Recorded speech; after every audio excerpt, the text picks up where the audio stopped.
నియోజకవర్గంలో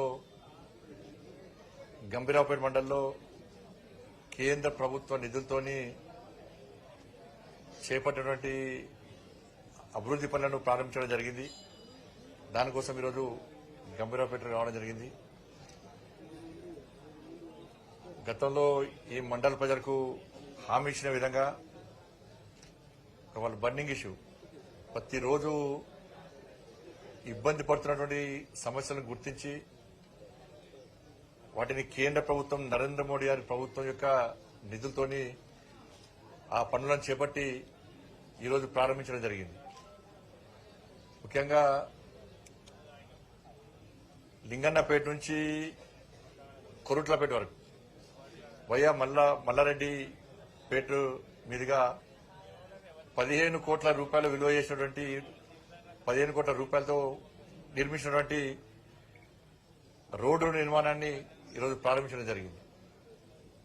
దాంతోపాటు గంభీరావుపేట మల్లారెడ్డిపేట మీదుగా 8 కోట్ల 60 లక్షలతోని బ్రిడ్జ్ నిర్మాణం కూడా చేపట్టడం జరిగింది.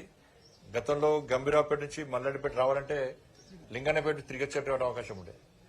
అక్కడ కూడా చాలా సందర్భాల్లో ఇబ్బంది పడ్డారు ప్రజలు. దాన్ని గుర్తించిన తర్వాతనే ఇక్కడ ప్రజల యొక్క కోరిక మేరకు ఇవాళ పీఎంజేఎస్వై కింద 8 కోట్ల 60 లక్షలతోని ఈరోజు బ్రిడ్జ్ నిర్మాణం చేపట్టడం జరిగింది. దాదాపు 23-24 కోట్ల రూపాయలతోని ఈరోజు ఈ మండలంలో అభివృద్ధి కార్యక్రమాలను కేంద్ర ప్రభుత్వ నిధులతోని చేపట్టడం జరిగింది. రోడ్ ఏమో సిఆర్ఎఫ్ సెంట్రల్ రోడ్ ఫండ్స్, ఇదేమో పీఎంజేఎస్వై. ఈ రెండు నిధులను కూడా ఈ మండలానికి కేటాయించడం జరిగింది. గతంలో కూడా సిరిసిల్ల నియోజకవర్గానికి కేంద్ర ప్రభుత్వము అనేక నిధులు ఇచ్చింది. కానీ చాలా మంది కూడా వాళ్ళ నిధులుగా చెప్పుకునే ప్రయత్నం చేశారు. ప్రారంభోత్సవాలు కూడా వాళ్ళే చేసేటోళ్ళు, కనీసం మోడీ గారి పేరు ఇక్కడ ఇప్పేటోళ్ళు కాదు.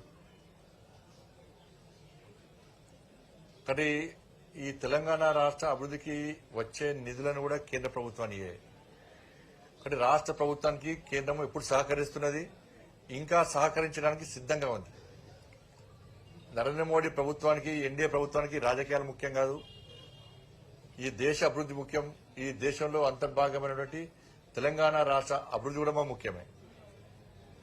కానీ దురదృష్టవశాత్తు ఇక్కడ రాజకీయ వైషమ్యాలతోని, రాజకీయ విమర్శలతోని గత ప్రభుత్వం ఏ విధంగా కేంద్ర ప్రభుత్వానికి దూరమై తెలంగాణ రాష్ట్రాన్ని అధోగతి పాలు చేసిందో, ఇప్పుడున్న కాంగ్రెస్ పార్టీ ప్రభుత్వం కూడా కేంద్రం మీద, ప్రధానమంత్రి మీద ఇష్టానుసారంగా వ్యాఖ్యలు చేస్తూ, లేనిపోని విమర్శలు చేస్తూ, రాజకీయ వైషమ్యాలు సృష్టించి అభివృద్ధిని జరగకుండా చూసే ప్రయత్నం సాక్షాత్తు రాష్ట్రంలో తెలంగాణ రాష్ట్ర ప్రభుత్వమే చేస్తా ఉన్నది. ప్రభుత్వం ఏర్పడిన తర్వాత రాజకీయాలు పక్కబెట్టి వాళ్ళని నమ్మి గెలిపించిన ప్రజలకు, నమ్మి ఓట్లేసిన తెలంగాణ రాష్ట్రాన్ని అభివృద్ధి చేయడమే లక్ష్యంగా పనిచేయాలి ఏ ప్రభుత్వమైనా కూడా. కానీ పేరు ప్రఖ్యాతుల కోసము, రాజకీయాల కోసం తెలంగాణ ప్రజలకు అన్యాయం చేసే విధంగా, తెలంగాణలో అభివృద్ధి జరగకుండా మొండి పట్టుకుపోయి షో పాలిటిక్స్ చేస్తుంది తెలంగాణ రాష్ట్ర ప్రభుత్వం. నేను మొట్టమొదటి తెలంగాణ రాష్ట్రంలో కాంగ్రెస్ పార్టీ ప్రభుత్వం ఏర్పడిన తర్వాత విజ్ఞప్తి చేసినాను, దయచేసి విమర్శలకు పోకండి, పగలు పట్టింపులకు అవకాశం ఇవ్వకండి. మంచి ఆలోచనతో కేంద్ర ప్రభుత్వంతో ఒక సానుకూల వాతావరణాన్ని ఏర్పరచుకునే ప్రయత్నం చేయండి. కేంద్రం సహకరించడానికి సిద్ధంగా ఉంది. గతంలో బీఆర్ఎస్ పార్టీ ప్రభుత్వం ఏ విధంగా తెలంగాణ రాష్ట్రంలో అభివృద్ధి జరగకుండా ఏ విధంగా అడ్డుకున్నదో మీరు ఆ పందాన్ని కొనసాగించకండి. ఇట్లా విజ్ఞప్తి చేస్తే ఫస్ట్ స్టార్టింగ్ లో 1-2 నెలలు మంచిగా ఉన్నారు, బుద్ధిమంతులకు ఉన్నారు.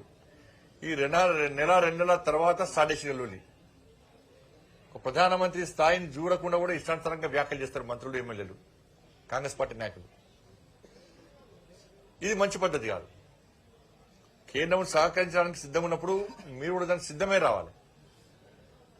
గతంలో జరిగిన పొరపాట్లను, గతంలో జరిగిన ఇబ్బందులను ఒక్కసారి మీరు దాని మీద పరిశీలించుకొని ఒక సమీక్ష నిర్వహించుకొని కేంద్ర ప్రభుత్వంతో మొండి పట్టుకుపోయి గొడవలకు పోయేటువంటి విమర్శలకు అతి విమర్శలు చేసే ప్రయత్నం చేయకుండా, విమర్శలు చేయాల్సిందే, రాజకీయ విమర్శలు ఏ పార్టీ అయినా ఏ ప్రభుత్వం అప్పుడు విమర్శలు చేయాల్సిందే.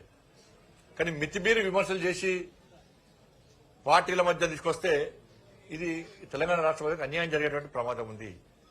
మాకు రాజకీయాలు ముఖ్యం కాదు, మాకు తెలంగాణ రాష్ట్ర అభివృద్ధి ముఖ్యం. మళ్ళీ చెప్తున్నాను.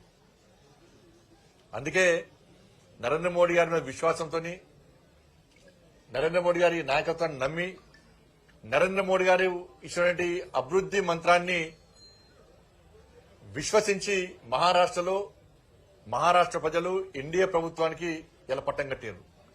కాంగ్రెస్ పార్టీకి ఎన్ని సీట్లు వస్తే ఇప్పటికీ గ్యారెంటీ లేని పరిస్థితి. 220 సీట్లకు పైగా ఇలా భారతీయ జనతా పార్టీ ఎన్డీఏ కూటమి గెలుచుకోబోతున్నది.